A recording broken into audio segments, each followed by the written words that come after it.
On serait pas sur un retour sur YouTube? Mais si, on me revoit sur YouTube. C'est bien moi? Ouais, c'est moi.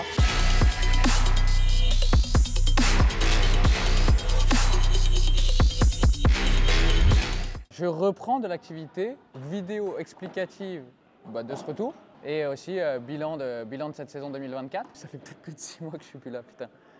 Alors, est-ce que je dois me justifier sur pourquoi j'étais pas là ou quoi? Je sais pas, mais si quand même, hein, parce qu'en vrai, c'est pas que je vous dois ça, mais franchement, vu le nombre de gens qui soutenaient et qui soutiennent la chaîne, qui sont à donf au taquet, comme j'avais dit au départ, YouTube c'est un truc qui me fait kiffer de dingue, c'est une passion depuis tout petit, du coup je regarde YouTube, etc. Faire cette aventure, ça me faisait kiffer, mais forcément, ça demande beaucoup de taf et je suis un gros flemmard. Voilà, je suis un gros flemmard qui est très mal organisé. Du coup, c'est-à-dire que si j'ai pas mal de gens autour de moi qui arrivent à bien me cadrer, etc., j'ai du mal à le faire tout seul. Du haut de mes 25 ans, c'est quand même chiant de dire ça. Mais du coup, voilà, forcément, dans l'année, c'est compliqué. On a des hauts et des bas. Franchement, avoir envie de filmer, j'ai toujours envie. Ça me fait toujours kiffer dès que je fais du montage ou que je pense à des projets YouTube, etc. Ça me fait kiffer.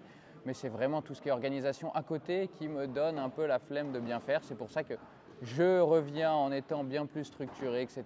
pour éviter ces problèmes. Parce qu'au final, tenir le rythme des 2 vidéos par semaine, j'y arrivais à peu près. Je vais essayer de le garder en restant un peu plus flexible. Je vous dirai sous quelles conditions à peu près je reviens. Bref, on ne va pas épiloguer plus longtemps. Je reviens sur YouTube. J'ai du stock de vidéos. Ça veut dire que vous aurez pas mal de vidéos pendant quelques temps, même s'il se passe un nouvel embouteillage. Mais normalement, il n'y aura plus d'embouteillage.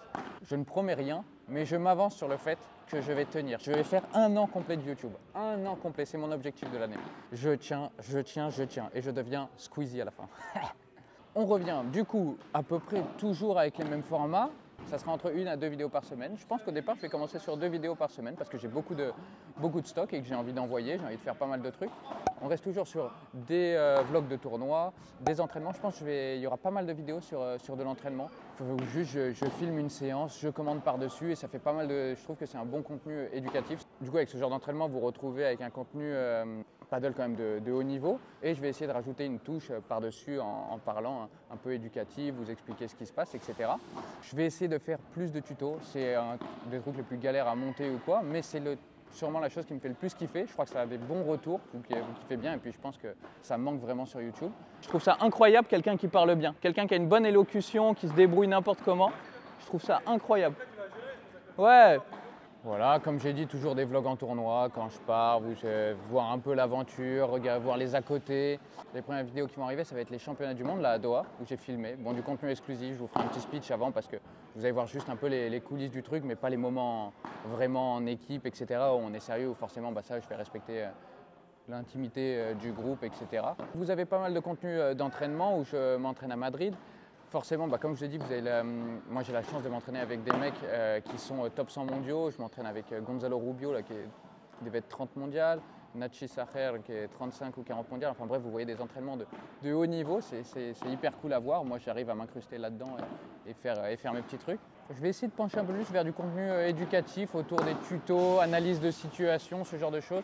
Vraiment envie de décrypter un peu plus quelques aspects du paddle, que ce soit technique ou tactique. Parce que j'ai l'impression que les gens sont en demande plutôt. Évidemment, si vous avez d'autres envies ou vous validez ce genre de choses, n'hésitez pas à me le dire en commentaire. Je vous prépare des trucs très sympas pour janvier. Il y a des trucs vraiment cool là qui arrivent, que ce soit avec des personnes pareil, assez sympas, un peu connues, tout ça. On fait fonctionner les contacts, tu me connais à fou. Puis un projet que j'ai envie de lancer, du coup on verra ce que ça donne, mais je pense que ça peut être sympa. Et ouais, vous l'aviez pas vu venir celle-là, la telle. Si vous me voyez là tout à l'heure dans la vidéo avec le bras un peu rabougri là, sous Jamel Debbouze, normal, c'est parce que normalement j'ai la telle. Je vous ai fait le début de la vidéo sans, mais là je vais faire la suite avec. J'ai repris mon attel, voilà, en tant qu'handicapé pendant quelques temps. Je vais déjà dire ce qui se passe pour le bras. En gros, je me suis fait opérer l'épaule gauche. Pour ceux qui savent un peu, j'avais des luxations à répétition à l'épaule gauche. Depuis, ça avait commencé il y a 2 ans. Et ça fait 1 an où vraiment c'est parti en cacahuète, où vraiment je me la luxe tout le temps. Sur un simple saut au paddle, sur un changement de direction, enfin bref, des trucs qui sont plus vivables. Je ne pouvais plus faire de préparation physique non plus. J'avais une petite appréhension quand je jouais. J'arrivais à l'oublier quand même sur le terrain. Mais je sais que sur certains mouvements, ça me limitait. Du coup, voilà, ça va me faire du bien. Puis même dans la vie de tous les jours, ça m'empêchait de faire pas mal de trucs. Du coup, très heureux d'avoir fait ça.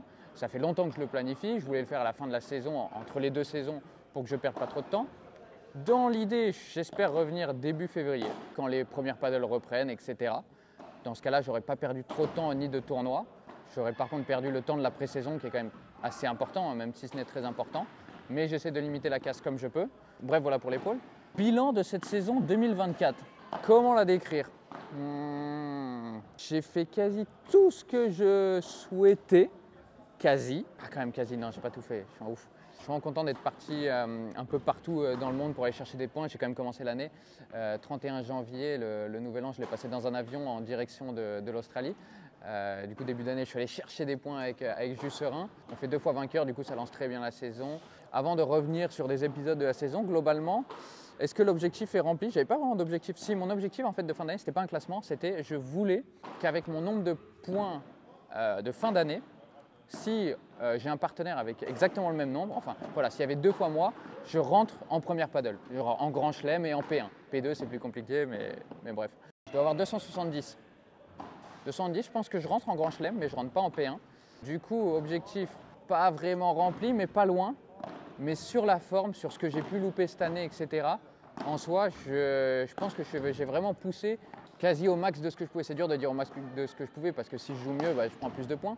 Mais par rapport à mon niveau, etc., je pense que cette année, je suis vraiment allé au max du max. Je suis allé faire des déplacements de fou. Bah, du coup, comme j'ai dit, l'Australie. À un moment, je suis parti faire une tournée avec Jus quand même. J'ai enchaîné Japon-Égypte, fameuse tournée, hein, la tournée japo-égyptienne, très connue. Et il faut surtout prendre en compte que j'ai loupé 2 grands chelems. Les grands chelems, je suis censé rentrer en plus dedans. L'Italie, où je suis resté 2 dehors. J'étais la 2e équipe dehors sur la liste d'attente, ce qui est très dur. Et Roland Garros, où j'ai fini pareil 2 dehors, mais où je pensais clairement pouvoir le faire, que ce soit avec une wildcard ou avec mes points. Au final, j'aurais pu rentrer. J'ai fait le choix de vouloir essayer de rentrer avec mon partenaire Eneco, mon partenaire espagnol que vous connaissez peut-être. On l'a pas vu sur la chaîne. Oh putain, on l'a pas vu sur la chaîne Eneco. Oh, mon little goat. Du coup, je loupe Italie où c'est 25 points minimum au premier tour et Roland Garros 25 points minimum, voire plus. Parce qu'honnêtement, Roland Garros c'est le tournoi où je pense que loin d'être sûr de gagner un match, mais si j'avais bien un moment pour gagner un match en grand chelem dans cette saison, c'était ce moment-là. Du coup voilà, c'est très dur. Je ne vais pas revenir sur l'épisode Roland Garros, sur pourquoi je ne l'ai pas fait, etc. Ça fait très mal. Ce truc-là m'a fait très mal. Mentalement, ça a été très dur. Et au niveau points, c'est dur parce que je fais 25 en Italie que je loupe. Bon, ça encore, on peut l'accepter. Je ne suis pas rentré avec mes points, je n'avais pas de meilleur partenaire à ce moment-là. Ok. Roland Garros, vraiment, j'aurais dû le faire, peu importe, que ce soit wildcard ou pas wildcard, j'aurais dû rentrer et avoir au moins 25 points.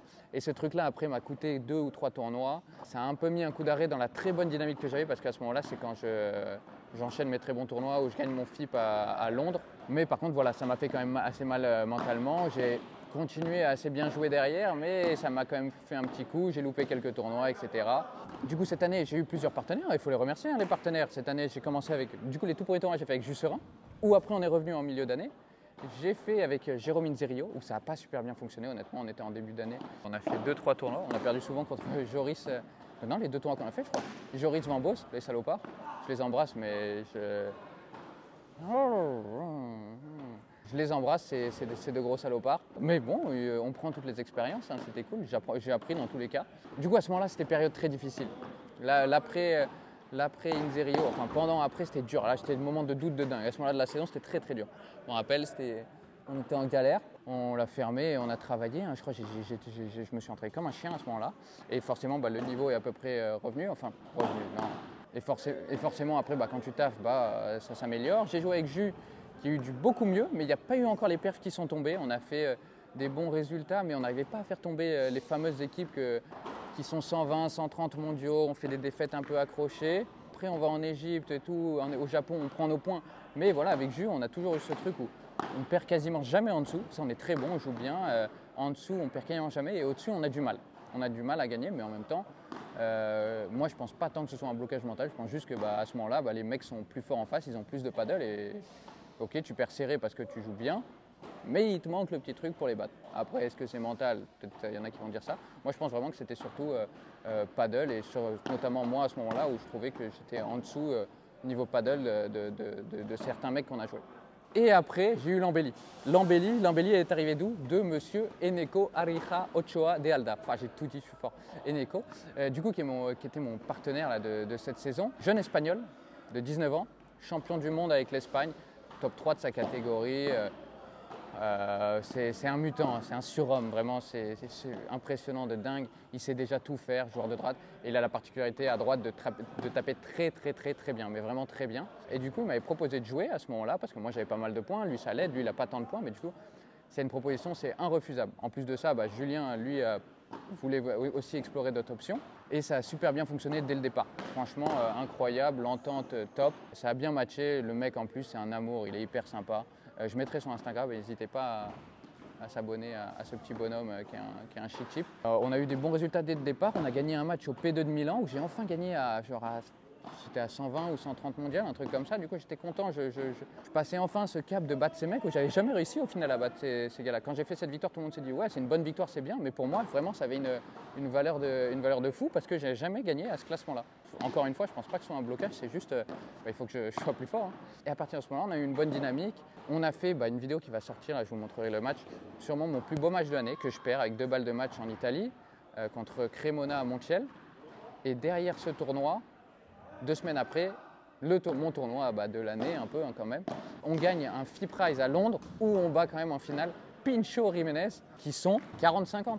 Pincho il doit être environ 40-50 mondial et Jiménez c'est 60, mais c'est un jeune top prospect qui va être très bon. Du coup, enfin voilà, c'était la perf de dingue, le match d'une vie. Ça sortira sur YouTube, ça aussi prochainement. Mais enfin voilà, on a enchaîné, c'était hyper bien. Nos 2 jeux fonctionnent bien parce que quand on se retrouve en FIP où il n'y a pas le droit de sortir, nous 2 on tape très bien. Et du coup, quand on tape très bien par 3 et c'est vachement dur de nous jouer, on est très agressif. Et Neko, il fait le taf de 2 hommes en défense pour combler un peu mes lacunes avec les vites quand je suis au fond, etc. Je fais virer du terrain d'avant. En vrai, je me retrouve devant un fond noir, c'est peut-être mieux que tout à l'heure. Même si c'était... J'ai oublié de dire, c'est vrai, je suis à pas de l'horizon. Mais bon, tout le monde le sait, mon club, pas de l'horizon, le club de GOAT, à Sucy-en-Brie. Bref, on en était où ma collaboration du coup avec Eneko qui était super bien, où du coup moi j'ai appris aussi pas mal de choses. Jouer avec un mec qui est aussi régulier, aussi bon et qui est vachement rigoureux. Alors, il est monstrueux. À 19 ans, être aussi rigoureux et mature, c'est hyper impressionnant. Je pense vraiment qu'il va aller très haut. Je vais essayer d'aller le plus haut possible avec lui, à voir jusqu'où ça peut aller, mais je pense que lui va aller très haut, honnêtement. Retenez bien son nom, je pense qu'il va aller très haut. L'année prochaine, je suis censé continuer avec lui, c'est pas encore du sûr, j'espère, mais normalement on est censé continuer. Du coup, là, après cette période où j'ai joué avec Eneko, en soi, on ne sait pas qu'on s'est quitté ou quoi. C'est juste que derrière, il y a eu les championnats du monde et après, il y a eu un enchaînement de premières paddle où avec Eneko, je ne rentrais plus dans ces tournois. Et à ce moment-là, il fallait que je rentre dans ces tournois parce que ça donnait des points automatiquement. Et j'avais des contraintes au niveau du calendrier qui ont fait que je devais faire ça, etc. Et c'est bien tombé. Enfin bref, voilà, je n'ai pas pu jouer avec lui sur les 3-4 derniers tournois de fin d'année. Plus avant, il y avait les championnats du monde. Du coup, championnat du monde, vous verrez bien là sur les prochaines vidéos qui sortent, vous verrez bien mon ressenti. Mais d'un point de vue perso, c'était incroyable. Qui plus est, j'ai vraiment pas mal joué durant ces championnats du monde. En tout cas, je me suis battu comme un chien pendant toute la compétition et je suis vraiment assez fier de l'attitude que j'ai eue, même si c'est la moindre des choses quand on est en équipe de France. Mais tiens, je te regarde là une fois, toi. Et derrière, il y a eu les premières paddles et c'est à ce moment-là, à partir des championnats du monde, où j'avais déjà le corps qui était un peu en miettes et ça a demandé un effort physique et mental, là, c'est les 5 jours de préparation plus la compétition, pas possible, où j'étais déjà un peu dans le dur et là franchement je pense que j'ai bien tiré sur mon corps. L'épaule gauche de toute façon était déjà niquée, mais c'est surtout au niveau de la droite, j'avais l'épaule droite jusqu'au poignet mais complètement enflammée et j'ai beaucoup tiré. Au final là j'ai deux fissures dans des tendons de l'épaule. Du coup, voilà, il faut que je fasse pas mal de repos. C'est pour ça que ça tombe entre guillemets assez bien l'épaule gauche. Du coup, je repose tout. Mais voilà, après les championnats du monde, je me suis retrouvé vraiment dans un état physique très dur. Où franchement, la fin de saison, j'ai fait acte de présence, rien de plus. Il n'y a pas eu beaucoup de victoires sur cette fin de saison. Qui plus est, j'ai joué en première paddle où je suis tombé à chaque fois sur meilleur que moi niveau classement et même paddleistiquement. Du coup, voilà, ça a donné des trucs pas très beaux. Mais bon, j'ai pris mes points par-ci, par-là, et puis voilà. Et je savais qu'avec les sacrifices que j'avais fait avant, voilà, je payais les pots cassés à ce moment-là. Mais pas de regrets. Bon, pas de regrets, je dis ça, je finis avec le corps cassé, du coup, putain, c'est dur. Je regrette pas, je dis comme ça, c'est tout bateau, mais en même temps, c'était la course au point. À ce moment-là, je me suis dit, bon, allez, j'ai une fenêtre de tir où je sais que je peux réussir à rentrer en première paddle à la fin de l'année si je me débrouille bien. C'est ce qui s'est passé, hein. C'est là où j'y suis presque. J'ai fait les déplacements que je voulais, j'ai réussi à prendre les points sur les trucs risqués, etc. J'ai eu un peu l'embellie du coup de Londres, les beaux tournois, les belles perfs, etc. C'est bien. De toute façon, c'est l'apprentissage, hein. C'est ma 2e année sur le circuit du coup. deuxième vraie année, en plus première vraie année complète. J'ai continué un peu sur ce que j'avais fait la première année, la course au point, etc. Maintenant, j'ai compris. Et je pense voilà, l'année prochaine, c'est l'année de la maturité. Je sais comment je dois un peu programmer mes tournois. Il fallait passer par là, je pense. Je pense faire moins la course au point et plus vraiment le truc où je progresse, arriver dans les meilleures conditions, etc. Quitte à gagner peut-être moins de points à une certaine période ou quoi. Voilà, faire des choix un peu plus réfléchis. Je dis ça, mais à tout moment, avec le calendrier FIP, il y a des tournois ou des voyages qui sont tellement bénéfiques en termes de points que c'est dur de ne pas les faire quand tu es un peu derrière et que tu as du mal à rentrer dans les tournois. Du coup, c'est aussi pour ça que je disais que je ne regrettais pas les choix que j'ai fait l'année dernière. C'est qu'il y a des trucs, tu es un peu obligé de sauter sur occasion, surtout à un certain classement. Du coup, là, voilà, je parlais un peu de l'objectif en soi. Pas du paddle en lui-même, mais de l'objectif, de classement, de résultats, etc. Ou qu'est-ce qu'on peut dire que c'est réussi cet objectif? En soi, j'en suis pas loin du coup de ce que je voulais, mais sur la forme, je trouve que dans mon jeu, par exemple en défense, je trouve que je galère encore beaucoup trop. Il y a trop de trucs où je suis encore, où je suis pas assez serein, je suis encore trop en panique, etc. Putain, je suis là, je suis en train de refaire des gestes à blanc tellement j'ai envie de progresser, là, j'ai envie de jouer là. Mais voilà, il y a encore trop de compartiments en défense, au fond du cours où je galère. Et honnêtement, je me voyais un peu plus progresser là-dessus cette année. Après, ça s'explique. Cette année à Madrid, j'ai eu peu de cours individuels. J'ai fait beaucoup d'entraînements en groupe, il y a eu beaucoup de reads, j'ai joué avec des très bons joueurs. Du coup, forcément, j'ai pris l'habitude de jouer à ce niveau. Mais par contre, j'ai peu travaillé. Des points en particulier, des lacunes, je l'ai fait un peu, mais vraiment moins qu'à Barça. J'ai une bonne marge de progression. Après, est-ce que je me trompe et c'est juste parce que je suis limité techniquement et que je ne progresserai pas plus, c'est comme ça. Mais honnêtement, vaut mieux le croire. Et puis honnêtement, je pense que j'ai vraiment une grosse marge en défense. Pareil, en attaque, je n'ai pas progressé sur ma vibora et mon kick. À l'entraînement, c'est mieux. En match, j'y arrive toujours pas. Mais pareil, je pense que j'ai une grosse marge dessus. Je suis sûr à 100% que je peux y arriver en match. Tout ça peut se mettre en place, ça met du temps. Forcément, ça met du temps. Regardez, en un an, j'ai pas réussi à être là où je voulais. Du coup, peut-être que ça prendra encore beaucoup de temps. Mais je pense honnêtement que ça peut se mettre en place. Je trouve que j'ai réussi à atteindre un niveau et battre pas mal de mecs cette année en ayant quand même dans mon jeu des grosses lacunes. Mais ça veut dire que du coup, je compense autre part. Il y a d'autres choses où je suis vraiment bon, ça veut dire. Je pense que quand même mes grosses qualités, ça doit être je me déplace très bien, je suis très rapide, je tape bien. Et je peux être très agressif à la volée. Ça dépend un peu des surfaces, mais je peux être très agressif à la volée. Et honnêtement, je pense que 2025 va être une belle année. Bon, encore que je dis ça, mais je pense que d'ici 1-2 ans, il peut se passer des belles choses. Voilà pour le bilan à peu près paddle de cette saison. Je ne suis pas allé trop dans les détails parce que je risque de revenir dessus dans d'autres vidéos. J'en profite pour remercier forcément mes sponsors de cette année qui vont s'afficher. Déjà, vous avez le premier, celui qui me tient sûrement le plus à cœur, Greenwiz, où j'embrasse monsieur Romain Roy, grand monsieur, ami de beaucoup de gens, ami surtout de beaucoup de gens. Un très bon ami, bravo. J'embrasse Romain et Greenwiz. Forcément mon équipementier, Black Crown, qui me soutient vachement bien sur cette saison, que ce soit financièrement ou au niveau de mon matériel, le textile, etc. Après, on va avoir VW Sport, mon constructeur de terrain. On va avoir Réseau Vitalis aussi. D'ailleurs, je t'embrasse, Steven. Bientôt, tu vas gagner ton P500, je le sais. Je remercie également Racket Paddle, qui m'aide dans mon contrat avec Black Crown, la bise à Vincent. Je remercie également mon agence et mes agents plutôt, hein. Mon agent et son agent double, Robin Aziza et Charlotte Bunel, qui font partie de Paddle Agency. Je remercie, mais bon, je ne suis pas sûr qu'ils regarderont la vidéo, mon académie qui était à Madrid, CEPAC, encadré par Mati Diaz, légende du paddle, et Gaston Malacalsa, légende du paddle aussi. Et un remerciement un peu spécial, grand merci à monsieur Florian Brulbeau, Fabien Lesault, deux mecs assez spéciaux dans ma saison, notamment toi Florian. Et puis plus globalement, ils sont au courant, mais merci à mes proches toujours de me soutenir.